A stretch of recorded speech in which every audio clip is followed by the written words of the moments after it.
आपको पता रक्षाबंधन क्यों मनाते हैं हम लोग?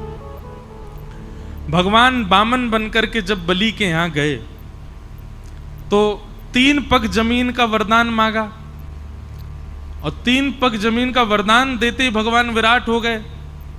2 पग से तीनों लोक नाप लिए ठाकुर जी ने। तीसरा पग देने के लिए बलि के पास कुछ नहीं बचा, तो बलि ने अपना सिर आगे किया कि तीसरा पग यहां रखो।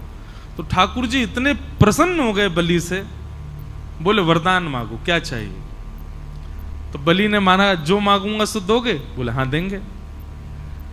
बोले मैं जब जब अपने महल में अंदर जाऊं और जब जब महल से बाहर आऊं तब तब आप मुझको दिखो प्रत्यक्ष। भगवान बोले इनडायरेक्ट वे में बोल रहे हो, सीधे सीधे बोल दो कि द्वारपाल बन जाओ मेरे। अब तुम महल में कब जाओगे कब आओगे मुझे क्या पता? द्वारपाल कोई द्वारपाल खड़ा रहे, उसी को पता रहता कब आ जा रहे हो। बलि बोला यही समझ लीजिए। तो भगवान द्वारपाल बन गए बलि के। अब जब बलि के द्वारपाल ठाकुर जी बने, लक्ष्मी जी को बहुत विरह हो गया।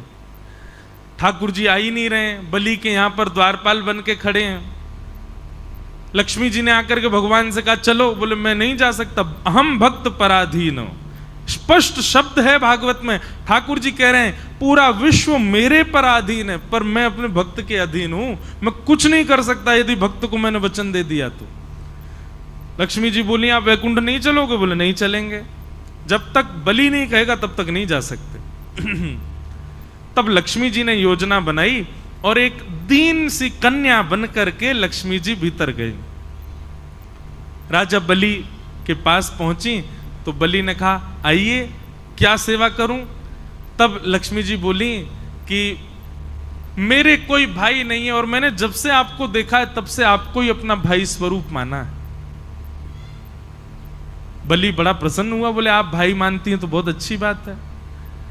लक्ष्मी जी बोली लेकिन ये संबंध हमेशा के लिए हो जाए, इसके लिए कुछ क्रिया होनी चाहिए। तो बोले क्या?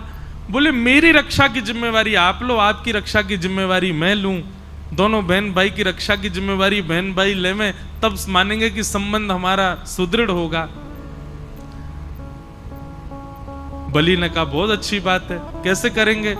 बोले तो एक काम करते हैं, हम एक सूत्र आपके हाथ में बांध देते हैं, जैसे आजकल मॉडर्न वे में उसको फ्रेंडशिप बैंड कह देते हैं, या फिर अपने प्रेम का द्योतक हम कुछ ना कुछ भी दे देते हैं। एंगेजमेंट पे अंगूठी पहना देते हैं, किसी से प्रेम हो उसको गले में हार पहना देते हैं। ऐसे ही अपने प्रेम के लिए हम कुछ भी अर्पित करते हैं।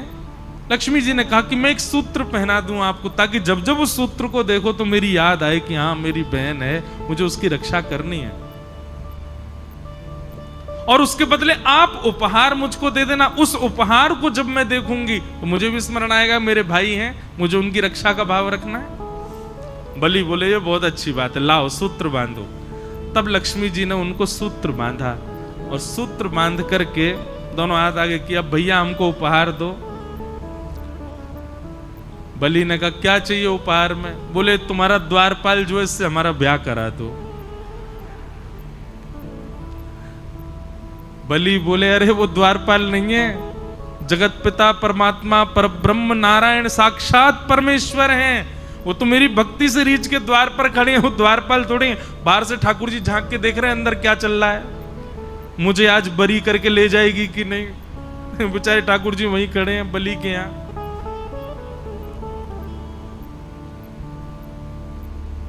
लक्ष्मी जी बोली भैया अब वही मांगा है तो वही चाहिए मुझे, आप मेरा ब्याह। अरे संभव ही नहीं है, उनका ब्याह केवल पराम्बा जगदम्बा लक्ष्मी से होता है, वो और किसी का वर्ण नहीं करते। ये कहते ही वो कन्या लक्ष्मी के रूप में प्रकट हो गई। बोले मैं लक्ष्मी ही हूं, आपने लक्ष्मी के हाथों से सूत्र धारण करवाया है, मैं आपकी सदा के लिए बहन हो गई हूं, अब कृपा करके मेरे प्राणनाथ को मुझे वापस करके और भेज दो। तब बलि ने कहा ऐसे नहीं दूंगा, अब विवाह मांगा है तो फिर मेरे ही भवन में आपका विवाह होगा, मेरे सामने। मैं दुनिया तो कन्यादान करती है, मैं पुरुष दान करके दूंगा, तब ले जाना। ऐसा भाव बताते विनोद में। तो फिर ठाकुर जी का विवाह हुआ और जिस प्रकार कन्यादान होता है ऐसे ठाकुर जी का दान किया बलि ने, लक्ष्मी जी को ले जाओ। तब से ये प्रथा है कि श्रावणी के दिन ये हम लोग रक्षा सूत्र अपनी बहन से बंधवाते हैं और उसी को रक्षाबंधन का, उस दिन भैया वो साक्षात लक्ष्मी है, उनको प्रणाम करो, उनको वंदन, सब भाई लोग ध्यान से सुनो, उनको प्रणाम करो, वंदन करो, चरण छुओ, छोटी बड़ी जो भी है। और सुनिए, पैर एक हाथ से नहीं छूने चाहिए, दोनों हाथ से छुओ, और हो सके तो सर रख के प्रणाम करो, लक्ष्मी स्वरूप मानो। बंधु